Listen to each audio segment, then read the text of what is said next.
네, 첫 번째 사연은 내 땅에 누가 농사를 지어도 갈아엎으면 안 된다고요? 라는 주제인데요.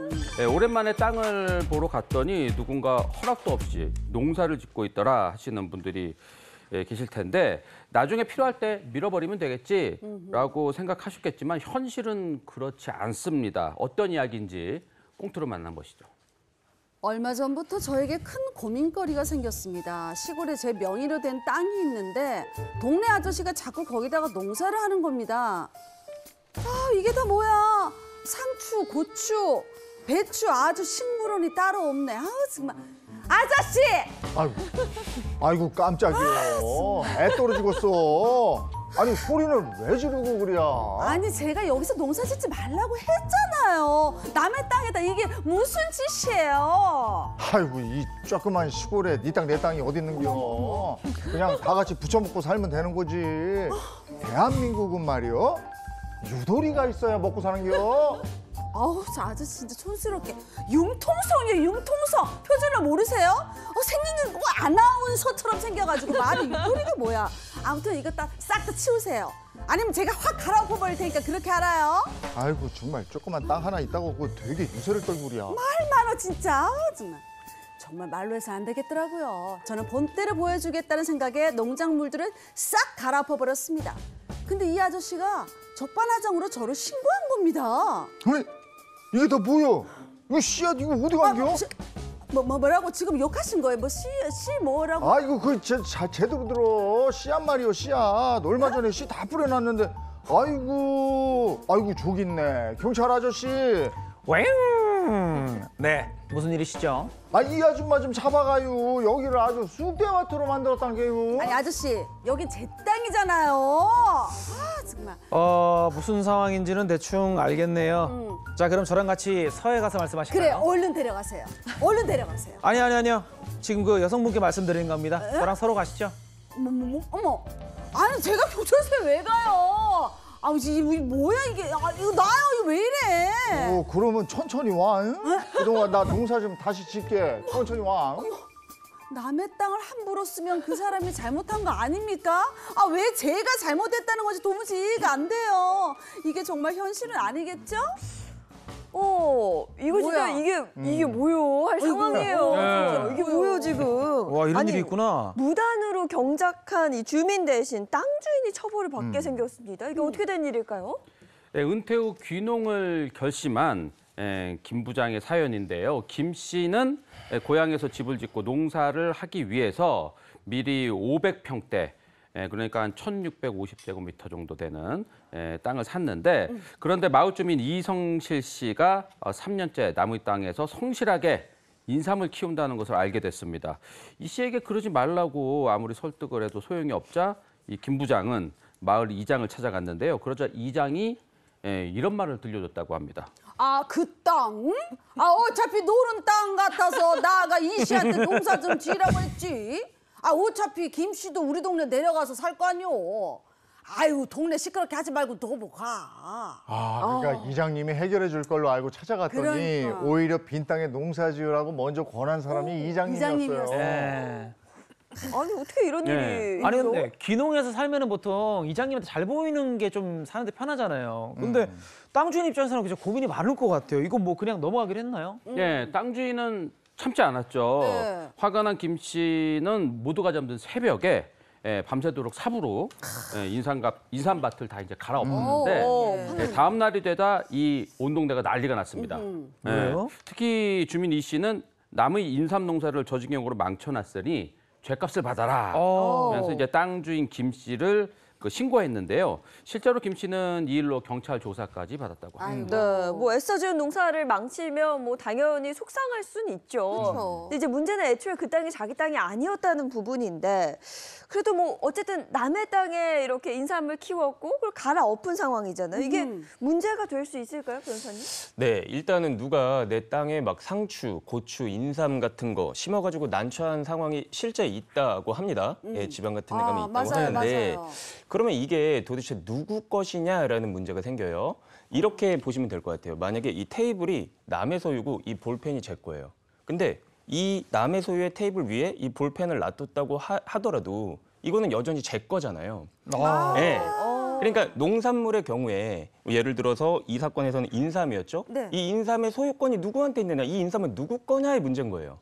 그럼 인삼의 경작자의 것이라는 거죠. 이 볼펜이 네. 제 거인 것처럼요. 이야. 그래서 이 테이블의 소유자, 땅의 소유자가 와가지고 내 인삼을 함부로 막 꺾어버리고 삽으로 다 그러면 안 이렇게 되는구나. 파헤쳐버린다는 것은 이 볼펜 혹은 인삼에 대한 재물 손괴죄가 될 수도 있고 인삼을 따다가 막 자기가 다 먹어버렸어요. 이런 경우에는 절도죄도 될 절도 수가 안 돼요. 있다는 아. 거예요. 그리고 이 인삼이 만약에 어떤 경제적 가치를 가지고 있다고 하면 손해배상 청구도 당할 수가 있습니다. 아니 근데 아니, 내 그- 땅인데. 네, 내 땅인데 내 땅에 내가 뭘 하는데 이게 법이 왜 이런 겁니까 이게? 근데 아까 강 변호사님께서 들어주신 예를 기준으로 설명을 드리면 네. 볼펜을 올려놓는데 뭐 엄청난 노력이 필요하고 볼펜 막 심어야 되고 뭐 이런 거 아니잖아요. 그리고 잠깐 올려놨다 가져가는 거잖아요. 그런 이유에서 농작물은 재배 기간이 그렇게 길지가 않아요. 우리 집에서 대파 같은 거 수경 재배해 보면 뭐 2, 3주 만에 막 쑥쑥 잘 살아나잖아요. 자라죠. 농작물을 이렇게 심는데 토지 소유자가 굉장히 오랜 기간 피해를 보거나 뭐 이런 건 아닌데 이 농작물을 다 토지 소유자 거라고 하면 그 농작물을 재배하는 데 들인 사람에게 너무나 가혹하다는 것이 이제 판례의 태도입니다. 그렇다고 해서 우리 법은 항상 공평을 기하거든요. 이렇게 남의 허락 없이 농사를 지어도 가만히 손 떼고 땅 주인 아무것도 할 수 없다. 그건 또 아니에요. 아. 땅 주인은 내 땅을 사용했잖아요. 이 농작물을 그렇죠. 기르는데 지료, 그러니까 토지 사용료를 내라 이렇게 청구를 해서 아. 그 기간 동안 사용료를 받으실 수가 있고요. 또 만약에 이렇게 농작물 짓다가 뭐 땅을 훼손한다던가 뭔가 손해가 생겼다고 하면 그 부분에 대한 손해배상도 청구하실 수 있습니다. 근데 어쨌든 이제 조사를 받게 된 거고 재물 손괴죄 처벌을 받을 수도 있는 건데 네. 어떻게 된 거예요? 예, 위기에 처한 땅 주인에게 한 가지 반전이 일어났는데요. 첫 번째 사건의 쟁점, 밭 갈아엎은 땅 주인, 씨앗이라서 살았다입니다. 네? 경찰은 땅 주인과 함께 문제의 밭을 확인하러 갔는데요. 현장을 유심히 보더니 이런 말을 남겼다고 해요. 아, 잠시만요. 여기 새싹만 있는 거 보니까 씨를 뿌린 지 얼마 안 됐네요. 아, 이러면 재물손괴죄를 적용하기는 어렵죠. 두 분 화해하세요. 어? 그러면 새싹을 뽑아도 된다는 거예요?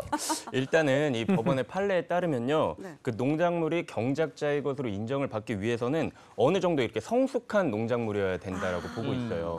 물론 이 성숙한 농작물이라는 게 조금 견해의 차이는 있을 수가 애매하네요. 있습니다. 해석의 차이가 있을 수는 있지만 뭐 보편적으로 그냥 씨를 뿌리거나 그냥 아니면 새싹이 정말 요만큼 났어요. 이 정도는 이 농작물로서의 어떤 재물적 가치로 보지 않는다라는 것 같아요. 네, 그래서 이 사건에서는 그 인삼을 파종한 지 얼마가 되지 않아서 농작물이 막 새싹을 키운 이게 막- 단계였던 것 같은데 이게 어떻게 보면 땅 주인한테는 좀 다행스러운 일이었던 거죠. 네, 땅 주인 입장에서는 막 놀래기도 하고 신명가수하기도 한 것 같은데 그러면 주민과의 갈등은 어떻게 좀 잘 해결됐나요? 아니죠. 이들 이제 2파전에 들어갔는데 아하. 두 번째 사건의 쟁점, 인삼 농사 실패하자 이번엔 나무를 심었다입니다. 에헤, 참. 이 분노한 이 씨가 이번에는 뽕나무를 대량으로 가져와서 김 씨의 땅에 심어버린 겁니다. 아, 뽕나무를 심었어요. 그러니까 인삼밭을 망친 것에 대한 복수로 복수다. 뽕나무를 심은 거네. 그렇죠. 예, 그건 아닌 그렇습니다. 것 같은데. 이 땅 주인 김 씨는 몇 달 사이 500평대 땅이 모두 뽕나무 밭이 된 것을 보고 아연실색했는데 아. 이제 은퇴 후에 살 집을 지을 준비를 해야 되는데 뽕나무가 한 그루도 아니고 이것 때문에 아무것도 못하고 있다. 어떡하냐 하면 이제 울상을 줬습니다. 아니 땅 주인이 인삼이야 뭐 이렇게 손으로 잡아 빼든 삽으로 펄 수 있는데 이거는 포크레인 동원해야 되는 거 아닙니까? 근데 아까 농작물 함부로 손대지 말라고 그랬잖아요. 네. 이럴 때도 가만히 둬야 되는 겁니까? 어떻게 해야 되죠? 일단 결론부터 말씀드리면 나무는 좀 달라요. 아, 그러니까 어. 이 볼펜을 예로 들면 이제 이 나무는 이 볼펜이 아예 테이블과 하나가 돼버렸다라고 보는 거예요. 이게 박혔다, 붙어버린 이거. 거예요. 아, 이제 박혔네요. 테이블의 일부인 거예요. 그럼 땅 예, 주인 그래서 나무 같은 경우에는 땅 주인의 소유가 돼버립니다. 예, 왜냐면 이렇게 농작물 같은 거는 금방 수확이 일어나는 반면에 나무는 한 번 땅 심으면은 주인의 소유가 되는 예, 거의 땅에 이제 부합된다라고 우리가 내 표현하는데 거네 그럼 내 거야. 예, 땅의 일부가 되어버리는 거예요. 야. 그래서 이 경우에는 아까 그 인삼 같은 농작물과 반대로 뽕나무를 심은 사람이 예를 들어서 나무를 베어버리거나 아, 그럼 뭐 또안 돼. 오디를 막 뭐 자기가 따먹었다라고 하면은 역으로 안 돼. 문제가 될 아, 수가 복수를 있어요. 써야 돼. 네, 그런 상황. 그러니까 나무와 우리가 아까 얘기했던 인삼은 조금 구분해서 보고 있다라는 점 알아주셨으면 좋겠습니다. 와, 이거 재밌네요. 이렇게 인삼과 나무는 테이블에 달라. 네. 펜이 하나가 되면 나무가 그건 이제 책상 소유주 맞습니다. 것이다. 야, 이거 놀랍습니다. 그럼 그러면 이제 땅 주인이 이제 열매를 따먹거나 그쵸. 아니면 그 나무를 뽑아서 팔아도 되는 거네요. 자기 마음인 본인의 거죠. 소유니까. 그게 됩니다. 실제로 돼요. 그런데 처음부터 그렇게 하지는 마시고 일단 나무를 심은 사람한테 이거 좀 치워달라, 뭐 정리해라 이렇게 일단 경고를 한번 하시고 그래도 주인이 아무것도 하지 않고 방치를 한다고 하면요. 말씀하신 것처럼 나무를 잘라서 팔아버려도 되고요. 그리고 나무에 만약에 열매가 열린다고 하면 그걸 따먹어도 돼요. 실제로 나무를 심은 사람이 그 열매를 만약에 따먹잖아요. 땅 주인에 대한 절도죄가 성립을 그런 하는 거예요. 판례 입장입니다. 역전이네. 그런데 이 사건 핵심은요, 몰래 심은 나무. 그러니까 이걸 법률 용어로는 권한 없이 심은 나무여야지 이렇게 땅 주인의 소유가 된다는 거예요. 허락을 받았거나 아니면 토지의 임대차 계약, 뭐 사용료를 냈다거나 이런 상황에서는 권한을 받아가지고 식재를 한 거잖아요. 그럴 때는 또 이게 소유권 관계가 달라질 수 있다는 점도 명심하셔야 됩니다. 근데 땅은 있는데 오랫동안 토지 관리를 못하는 사람들도 있잖아요. 그러니까 무단 뭐 경작 금지 이런 편말을 이렇게 붙여놔도 사람들이 계속 거기 땅을 사용하더라고. 이럴 때 어떻게 해야 돼요? 그래도 일단은 네. 제가 봤을 때 편말 같은 거를 해놓는 게 무조건 좋을 것 같습니다. 땅 주인의 의도가 입장에서는 있으니까. 내가 지금 당장 이 땅을 사용하고 있지 않다고 하더라도 네. 뭐 무단으로 경작하지 마세요. 뭐 경작 시 강력하게 뭐 법적 조치를 취할 예정입니다. 네. 이런 거를 해놓는 게 좋은 게 나중에 아까 그 인삼의 경우를 들면은 우리가 지료 청구를 해야 된단 말이에요. 네. 그런 걸 내가 내 땅인데 당신이 아무런 권한 없이 인삼 농사를 지었다라고 하는 어떤 입증 근거가 될 수 있거든요. 내 사유지고 나는 분명히 이런 거를 하지 말라라고 했다. 경고를 했다. 분명히 했다. 네, 근데 이거지. 그런 의미에서 제가 봤을 때는 편말 같은 걸 설치를 해두시는 게 좋을 것 같고 이런 게 없으면 또 무슨 문제가 생길 수가 있냐면 어떤 사람이 무단으로 들어와서 아 이거 이제 뭐 남의 땅 아니겠지? 그러고 내가 이 스스로 이건 내 땅이야라고 생각하고 20년 동안 그냥 아무런 문제 없이 거기서 경작을 하면 나중에 20년 후에는 이 사람이 자기 땅으로 실제 주장을 해버릴 수가 있단 말이에요. 그렇죠. 그렇기 때문에 이거는 분명히 소유자가 미리부터 내 땅이다라고 명확하게 표시를 좀 해두시는 것이 나중에 20년 뒤에 내 땅을 뺏겨버릴 수 있는 위험에 빠지지 않는 하나의 방법이라고 볼 수 있어요. 그 돈을 안 받더라도 임대차 계약 같은 걸 해놔야 되겠네. 네, 임대차 계약은 가장 확실한 방법 중에 하나. 뭐 그냥 돈 안 받을 테니까 임대차 계약은 합시다 해가지고 해야 돼. 네. 사용대차 뭐. 알겠습니다. 무단 경작에 합법적으로 대응하는 방법 알아봤습니다.